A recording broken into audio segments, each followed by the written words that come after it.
Buongiorno!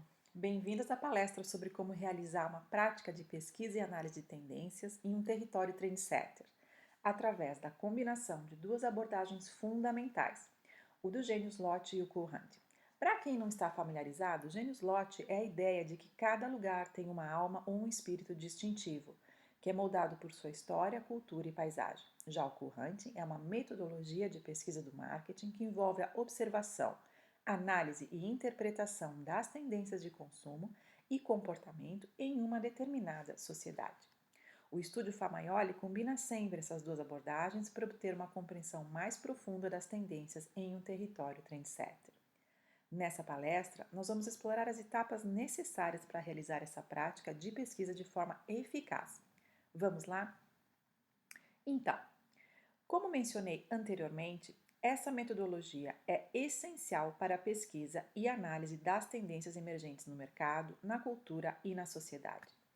Ao aplicar o Cool Hunting, podemos identificar as tendências mais recentes e significativas no design, na arte e na moda, permitindo que designers, artistas e produtores acompanhem os gostos e as preferências dos consumidores. Isso ajuda a orientar o desenvolvimento de produtos e serviços que atendam às demandas dos clientes de maneira mais eficaz. Mas é importante lembrar que o Cool Hunting não é apenas sobre seguir as tendências, mas também é sobre entender como elas surgem e evoluem. Por isso, é fundamental adotar uma abordagem crítica e reflexiva durante o processo de análise. Vamos agora explorar como o Genius Lotti pode ser integrado a essa metodologia. Vamos lá. Iniciamos daqui, do lifestyle. O estilo de vida de um indivíduo é moldado por uma variedade de fatores, incluindo suas crenças, valores, hobbies e interesses. A nível geral, o estilo de vida é um conjunto de 4 elementos.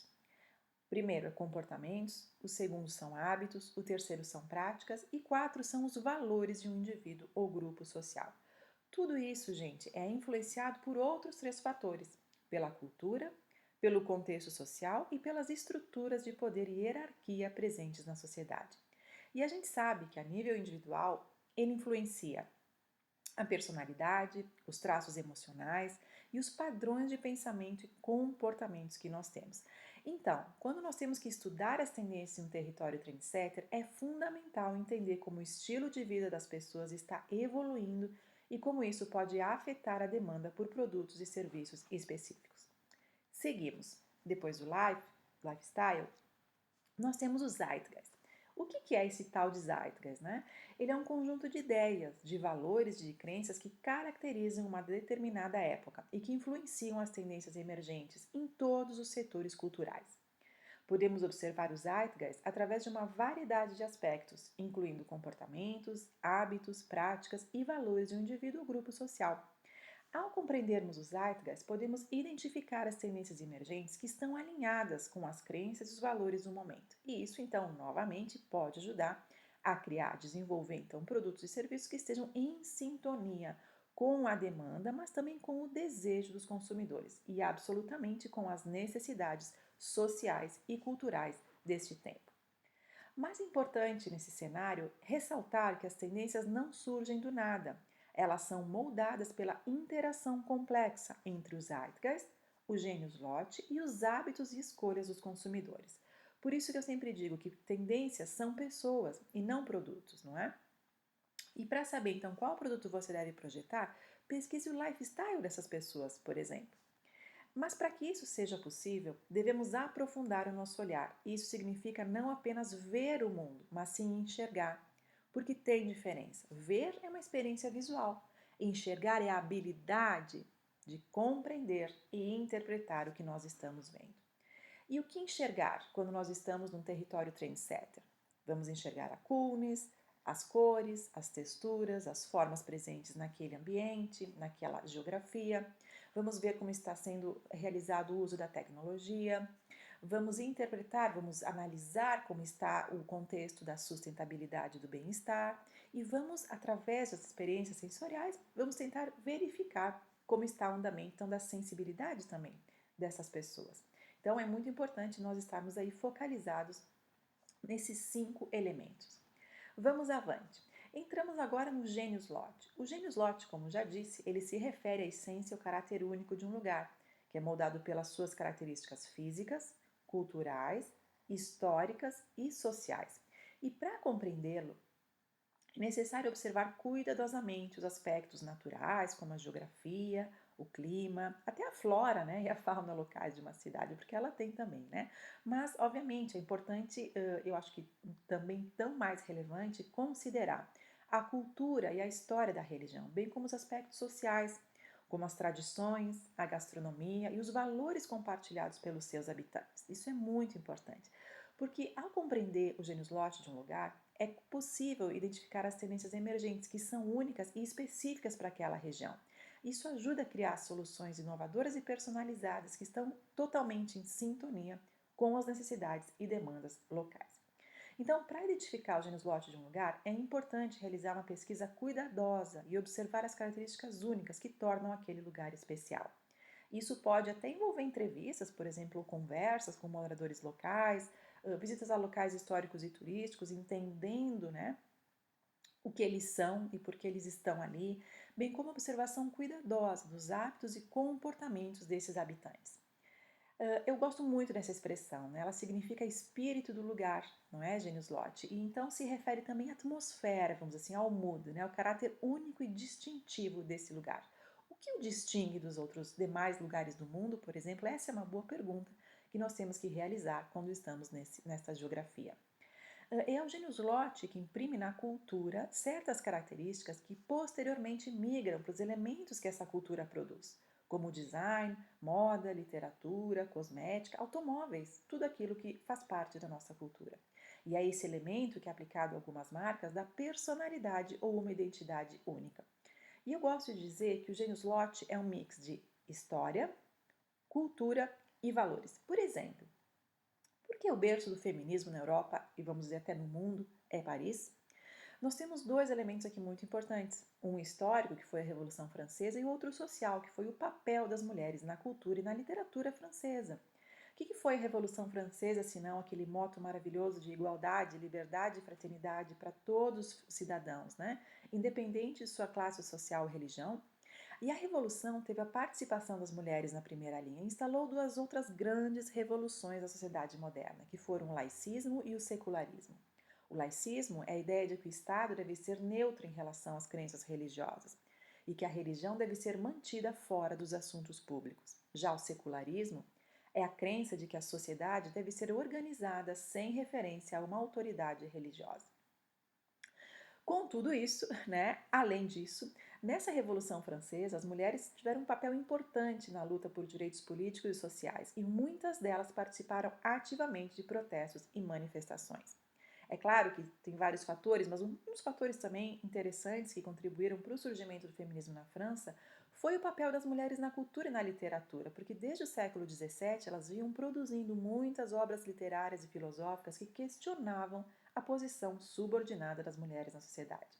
Essas obras foram importantes para difundir ideias feministas e inspirar então mulheres de todo o mundo a lutar pelos seus direitos. Essa é uma, né, das histórias que, por exemplo, um país como a França, uma cidade como Paris pode nos contar, mas tem muitas, muitas, muitas outras. E é isso que a gente vai tentar descobrir quando a gente estiver nesse território, por exemplo. Ícones. Ícones, vamos dizer assim, é a segunda camada, né? Depois que nós temos ali do gênus loci, que nós temos aqui, né, de todas as outras coisas que nós estamos vendo, né? Então, nós temos lifestyle, gênus loci, agora nós temos os ícones. Então, conhecer e entender os ícones de uma cidade, de uma geografia, é fundamental para capturar o seu gênus loci, ou seja, o espírito único, né, que define essa identidade dessa cidade. Esses ícones geralmente são elementos culturais, históricos e arquitetônicos que carregam significados e valores para os habitantes locais e visitantes. E por que nós devemos então identificar eles e preferencialmente, se possível, até visitar esses locais, entendê-los, né? Porque eles representam uma síntese visual de ideias, de valores, crenças e comportamentos de uma determinada época e lugar. E ao conhecer e entender esses ícones, é possível capturar os zeitgeist de uma cidade e usá-lo então como inspiração. Esses ícones são símbolos, ou são símbolos, né, como nós vemos aqui no nosso slide, ou mesmo representações gráficas que são reconhecidas como representativas de uma ideia, de um conceito ou de um objeto específico. Na nossa pesquisa, ícones são frequentemente associados ao gênio Slot, pois são formas de representação simbólica que evocam a identidade e o significado de um lugar. E agora chegamos no nosso objetivo maior do Cool Hunting, né? Cool Hunting. O Cool Hunting é aquele que pesquisa, que analisa a coolness. Mas o que é essa coolness que a gente está buscando nesse lugar identificar? Bom, o cool a gente sabe, né? Ele tem várias características. Nesse momento, nós estamos falando de 5, que são a inovação, a relevância, a autenticidade, a exclusividade e o estilo, ok? E como é que o cool acontece? Como é que a coolness se identifica? Basicamente, marcas ou produtos se tornam cool para um pequeno grupo de conhecedores que chamamos de trendsetters. Para eles, nesse momento, esse produto é extremamente original, autêntico, rebelde, excepcional e esteticamente agradável.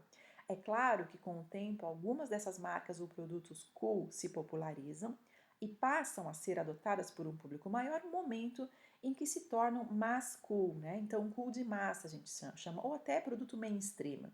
E são percebidos então como mais populares e icônicas, mas menos frescos, como a gente pode dizer, é mesmo menos cool, ok? Porque a gente sabe de uma coisa, a popularidade enfraquece a coolness. Então, aqui eu já dou uma dica para vocês. Que tipo de elemento no mundo a gente tem que observar, né? Então a gente sabe que não tem que ir para os elementos do mundo que são mainstream. Então tem certos locais, certos negócios, certas lojas, certas geografias, vamos dizer assim, dentro de uma cidade que a gente nem tem que olhar, porque ali já está mainstream. A coolness não mora mais nesse lugar, nós temos que ir onde a coolness mora, ok? E esse é o objetivo do Cool Hunting. Então, vamos falar agora um pouco da nossa metodologia. A metodologia do Estúdio Famaglioli, basicamente, realiza essa identificação, essa pesquisa e análise das tendências de um território trendsetter através de 3 elementos, que eu chamo de decupagem da realidade, ancoragem dos arquétipos e cenários futuros. Nós vamos ver isso em loco, né? Eu digo no momento da nossa pesquisa na geografia que nós escolhermos. Mas para isso, nós precisamos de uma ajuda. E isso que eu vou falar agora. Então, por onde começa essa nossa pesquisa? Ela começa com a sua pesquisa, ok? Porque antes da prática, antes da ida até essa geografia juntas, nós temos que pesquisar. Cada um de nós tem que ter já o seu próprio background sobre a história e cultura do local, ok? Então, leia livros, artigos e outros materiais relevantes para ter bastante bagagem. Depois, nós temos que identificar áreas de interesse, porque existem muitas áreas na cidade que são conhecidas por seu gênios lot. Então, o que a gente faz? Geralmente, a gente visita aqueles relevantes para a nossa pesquisa criativa, que estão vinculados aos setores culturais. Que setores culturais são esses? Falamos de moda, de gastronomia, de arquitetura, de arte, de design, ou seja, tudo aquilo que engloba o estilo de vida de uma pessoa, não é? Depois nós vamos então visitar esses locais que são cool. Então, por exemplo, quando o foco é moda, nós vamos nas lojas de moda mais cool, nós não vamos nas lojas mainstream. Na gastronomia, nós visitamos os mercados públicos, por exemplo, os restaurantes que dão experiências sensoriais interessantes, por exemplo.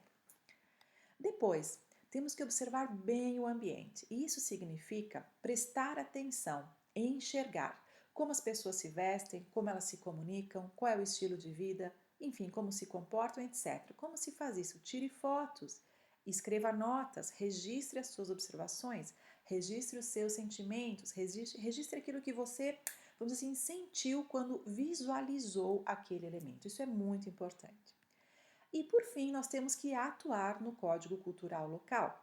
O código cultural ele influencia a forma como as pessoas se comunicam, se comportam, se vestem e expressam as suas emoções. Então, ao interagir com pessoas de diferentes origens culturais, é importante estar ciente de suas tradições e costumes. Para quê, gente? Para evitar mal entendidos e demonstrar uma sensibilidade cultural e aprender.